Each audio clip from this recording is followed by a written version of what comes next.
think it's one way. I have a complaint. I just want to tell you that nigger that you spoke about saved my life in college. I fell out of a window. There was some partying in some building. I fell out. He caught me and he hurt himself. Hit his spine. He saved my life. I never said the word nigger again. Never in my life I would say the word nigger. Anyway, so of course the Jewish theme is no hate for anybody.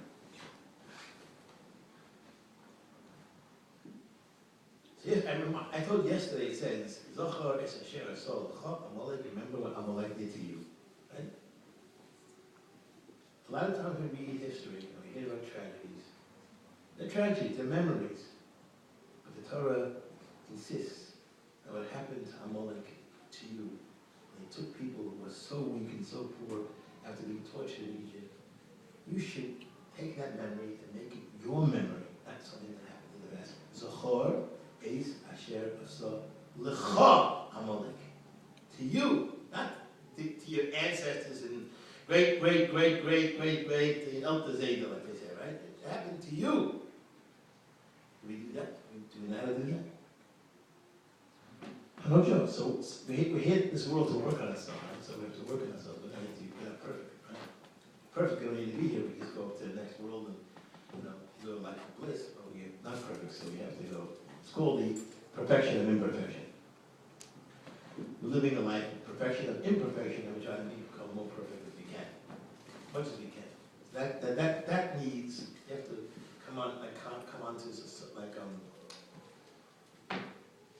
grabbing hold of your consciousness and sensitivity, and even the smallest nuance in Judaism, being sensitive about it. Like, just don't do it. I get frustrated when people would say, "Oh, you're really so nice. Oh, I love you so much," and they don't have any notion of what the word love means. I don't know what they mean. Arabs think they have a concept of love, which means killing the enemy. I mean, I don't know. Everybody has a different concept of love. So when people say to me, I love this person, I love that person, I love you, and what does it mean? I mean, you can't have the one word mean everything. For example, Eric Fromm, his book, Art of Loving. Have any read the book, Eric Fromm? Eric Fromm. Okay. Eric Fromm's book, Art of Loving, makes a clear distinction. There are multiple definitions for the concept of love, and sometimes they contradict each other. Filial love, parental love, child love to parent. When a parent loves a child, that's one unit becoming two. If you're a real parent, you want your son to become him, not to be you. There's no oneness in that relationship. You want him to become separate, or her to become separate of you. Whereas in a marriage, that love is two people becoming one. As the great Rabbi Levine would say, when he'd take his wife to the doctor, "My wife's leg hurts me." That's what he would say. "My wife's leg hurts me." So, in one way, love means a oneness, albeit spaces in, like Nietzsche said, let there be spaces in your togetherness. You need to have spaces, even in the oneness, you need to have, otherwise you end up so one that you end up killing each other. So you have a space in your togetherness. On the other hand, we need to be one. Like one feels the other as much as they can. So, Zachor es asher asa l'cha Amalek. Remember what Amalek did to you. Try. I'm not on that level, and I'm not on that stream where I can remember something that Esau happened, that Amalek happened to me. I don't remember. I can't feel that yet. I tried. Now, we have to believe, as you know, this terrible Holocaust happened in the 40s. 6 million Jews perished, killed, died, murdered, slaughtered, tortured, every adjective in the world for experience of hell.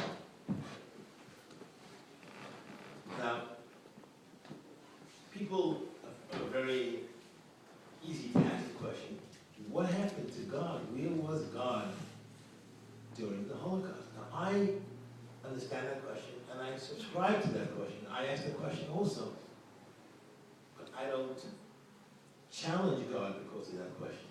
I just say, I don't understand. I know God is loving. I know God is kind.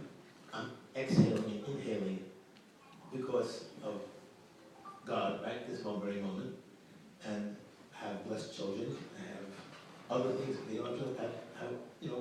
I'm sorry, I did this interruption of this phone playing on American technology, but sorry about that. There you go. Sorry. Okay, anyway, my apologies.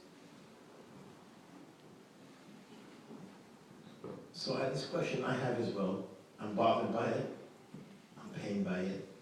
I did not have any parents or grandparents who suffered in the Holocaust. I want to tell you again, this is stories. You have to remember, stories are not about stories. They're about what you learn from the story, what the message of the story is. We talk a story about a great rabbi, he said, righteous. Oh, he was so righteous. So we talk about your Aunt Tilly, how wonderful she was, and you tell her a story what she did to somehow she helped somebody. If at the end of the story is, she's so great, then we listen to her. If we take from the story that what she did was so great and so important, that we should also do the same thing, then we understand the story. So I want to tell you a story. I don't think it has a lesson from the story, but it's just a fascinating story. It moved me to, I don't know what, I was I lectured in different places, in different venues, and I went to a shul in Oceanside, New York. It was the gabbai of the shul. You know what the gabbai is? So, the person who takes care of giving the aliyah, calling to the Torah, So, he's the gabbai, and he's walking around the shul, and he's observing that there's somebody there that he's familiar with. He doesn't know how he's familiar with. He doesn't know how. Well, I'm going to tell you how he became familiar. He wasn't aware at that point. There were two families near Kovna, very close to each other. They even went to Auschwitz together. And in Auschwitz, they found a way to remember each other because, as you know, they were all numbered. Everybody was a number. It wasn't human beings, they were numbers. They remembered each other's number. They remembered each other, the parents' numbers, the sisters' numbers, each other from the families. Finally, they escaped, or they were liberated, they were liberated. And they came to, and one man came to Oceanside, moved to Oceanside. The other Jew moved to Israel. When the one moved to Israel, had to go visit his relative in New York. He also went to that shul, that Shabbos, that they were both with the gabbai, with the numbers, and the other visitor came from Auschwitz at that one point, came to America. Israel came to America now. On that Shabbos, this man, like I said, the gabbai was walking, pacing. It was very strange. There was a strange tension within him. He recognized this person, but it was like already 30 years that he hasn't seen him. People become different in 30 years, especially when you go through something like that. So finally, he remembered. But he wanted his memory to become a protestation to God. So what did he do? How do you protest to God with a memory?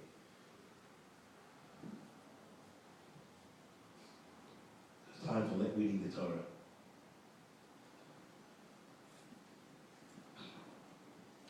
It's time to read the Torah. First one, second one, third one, fourth one, now the fifth one. The fifth calling, this gabbai, he recognized was once upon a time his best friend. This gabbai gets up. Usually you call somebody to the Torah, right? So he called him to the Torah, that's friend. But this is how he called him. Amod, that come to the Torah, 157923, the son of 86288, and he burst out into tears. Thinking about once upon a time, when human beings were just numbers. And that itself brings back memories of how they were just numbers. That's what Jewish pain was. Without even getting to the physical torture, the pain it was to be in a camp. Just that little thing, a number, that was the number to think of. You knew alive about Kelas, about going and saying how we were like ridiculed by them, made into nothing. And I'm not here to tell a story, but I'm just trying to tell one example of something, of a type of emotional torture, identity torture.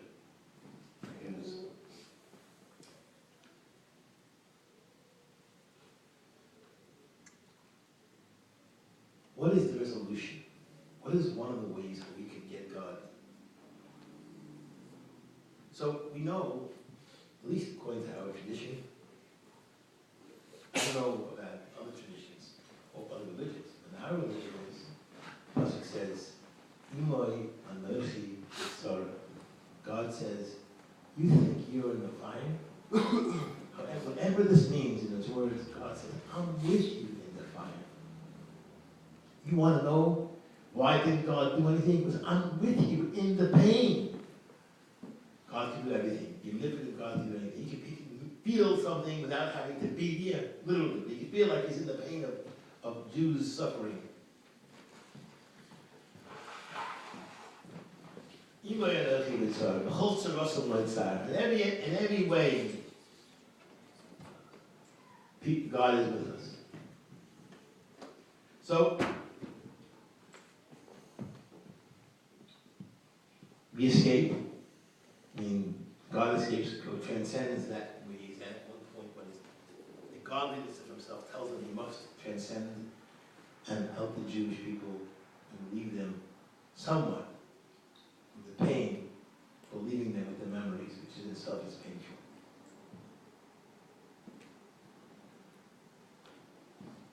What are the Jews commanded to do, or really instructed to do, or suggested to do, is that on Purim, the rabbi is going to hear the Megillah, read the Megillah maybe perhaps, and then he's going to sing a song. The words of the song are, Shekol Kaivecha Lo Yevoshu Lo Yikomu. All those who have hope will never be disappointed. Enemies surround us. Why? Because on Mount Sinai, you know what the word Sinai means in Hebrew? Gemara says that Sinai means sin'ah. Sin'ah means hatred.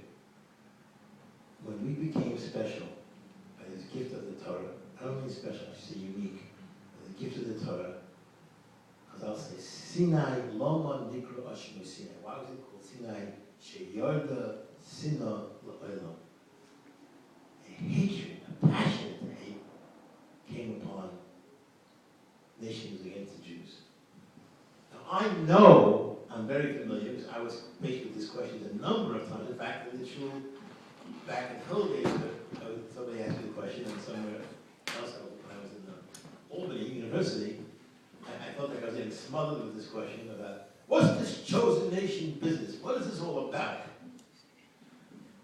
Well, we're also chosen to be tortured and other things as well, not only chosen for God to give us a manual.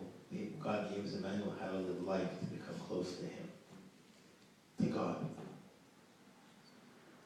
I'm sorry if I say the word Him about God, because I once got into a very big argument with a psychiatrist. This was really funny. 1984, I was sitting in the class at 220 Madison Avenue on the 14th floor. And that was for professional lawyers, whatever. So give me a class, and I'm saying that Moses spoke to God. And he said to him, with this famous woman, a famous psychiatrist, he says to me, Rabbi Tropper, why are you calling him a him? Why are you calling God a him? I said, okay, I'm sorry. And then Moses supplicated to God, and then a flipped again, I said. And then he answered Moses. He, Rabbi. And the last time I said, we were talking about something else, about Abraham, the comparison between Abraham and Moses. And Abraham prayed, and he said, if 10 people are righteous in the city, they shouldn't destroy the city. And what God wanted, he wanted, what? What does he? I said, Dr. So-and-so, let me say, I respect your wish. I will try to keep it on track the same. You're God, not he. But I want to ask you a question. Do you think that I think that God wears pants? That was a question. I don't know what to say. I mean, it keeps like him. I said him. God does not wear pants. I cannot wear that. He doesn't wear pants. Don't worry. In any event, those who have faith and those who love and those who participate from the living God, Hashem. The word, the name we pronounce Hashem is the name of God's compassion. Compassion, God, I'm not sure if we know what compassion means. We live what we think compassion is, and that's fine. That's what we can do. We can't know from a godly point what God expects us to have compassion. But we can know what we see, what we learn, what we hear, you know. Okay, so hope is the most, that's the people who hope. How do we hope? How do we do hope? We pray, because we hope that God will answer us. And we say, Kavi el Hashem, hope to God. Chazek yametz lidach, make your heart strong. Don't succumb. And the Jews did not succumb. I'm not going to take more time, because I'll pass my time already. How many Jews in the book by Dr. Berkowitz, with God in hell? How's God? Is he with God? All godliness of humanity. Every person has a godliness to them. There's a divinity. We don't believe that Jews, any Jew, is a human being. They're divine beings. They're supposed to be divine beings, emulating God every way possible. That's what we're supposed to be. It says, you tell me, what do you think is the greatest flattery that you could give another person? How could a child flatter his mother and his father? Emulation is the greatest form of flattery. Correct? So God says, I want you to flatter me. He said, I let you glorify me. He said, how do you glorify God? By emulating God. And it picks two virtues. Listen. Hanun, listen. How many people of us know how to listen? I mean, you know how to hear, but you know how to listen. So that fellow Marcus wrote a book called The Lost Art of Listening. I actually met him, spoke to him. He's a psychology professor and a philosophy professor, but he's a fascinating personality. And he talks about turning listening into non-listening. How is that? 80 people at a meeting, corporate meeting. Each one is waiting for the other guy to finish so he can talk. They're not listening. They're not listening. They're just waiting for the other guy to talk, to finish. And they're thinking about what they're going to say. They can hear their speech. They're not listening. And there was some person meeting who changed his mind by listening to somebody else. He's waiting for the other guy to finish, and he's going to start speaking. Well, the Talmud tells us the importance of listening. It says like this: when you do damages, God forbid you do something to somebody's eye. You hurt an eye, you pay the value of the eye.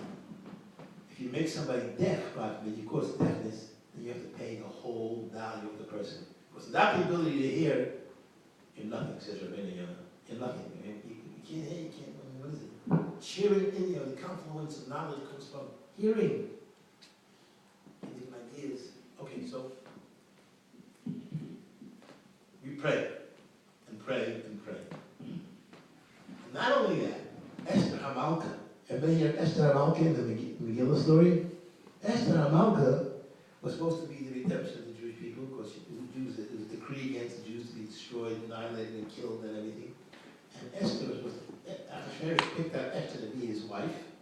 She was supposed to be beautiful. She wasn't really beautiful, but she was beautiful to him.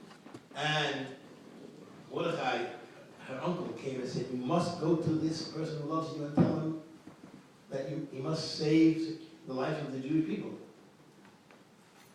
And she says, okay, I'm going to fast for 3 days.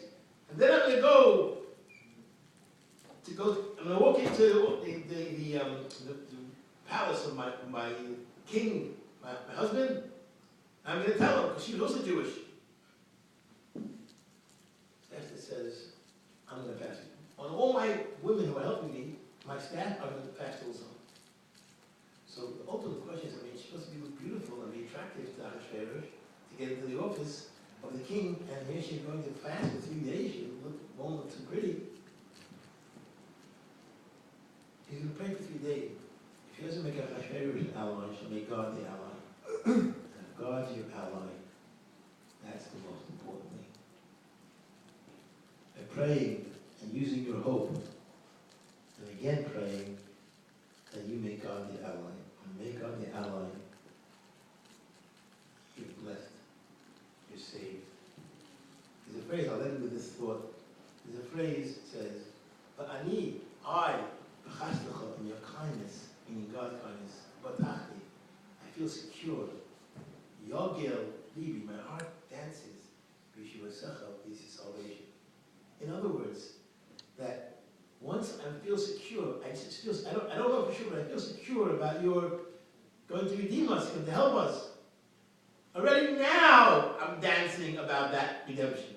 I feel so committed to that belief that I can start dancing.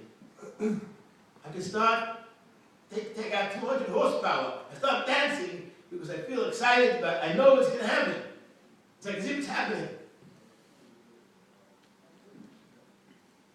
The rabbis, the Kabbalists, teach us that on the day of Purim, prayer is especially important, especially meaningful, and accepted by God more than any other day of the year, even more than Yom Kippur.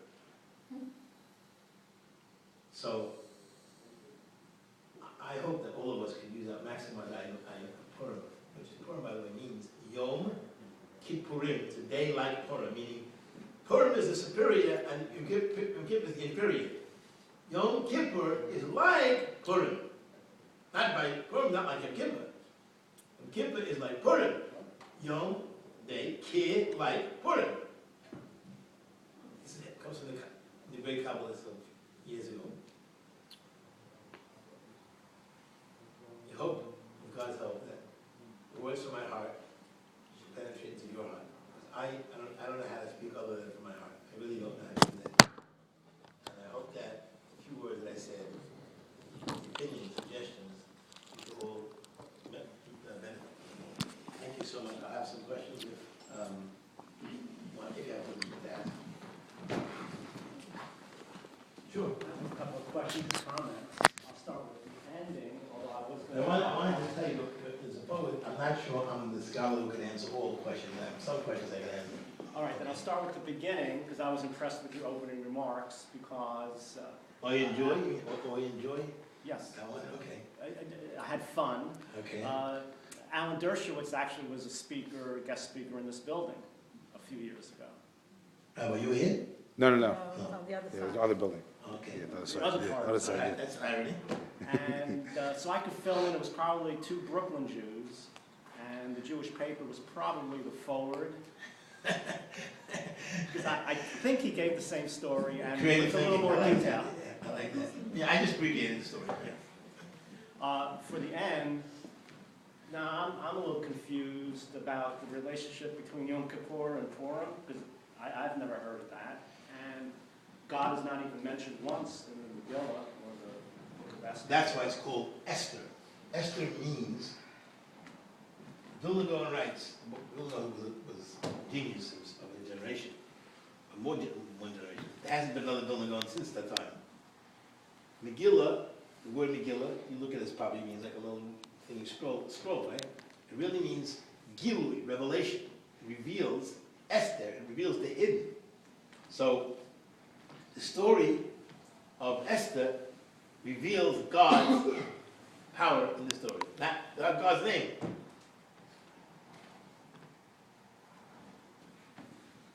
Yes. Your name is Howard? No. Howard. That's right. I thought it was Howard, right? What's the Jewish word for joy? joy. Yeah. Simcha. Simcha. Sasa and Gila, those things. I have a daughter, twin girls named Gila and Rena. So Gila, it means joy.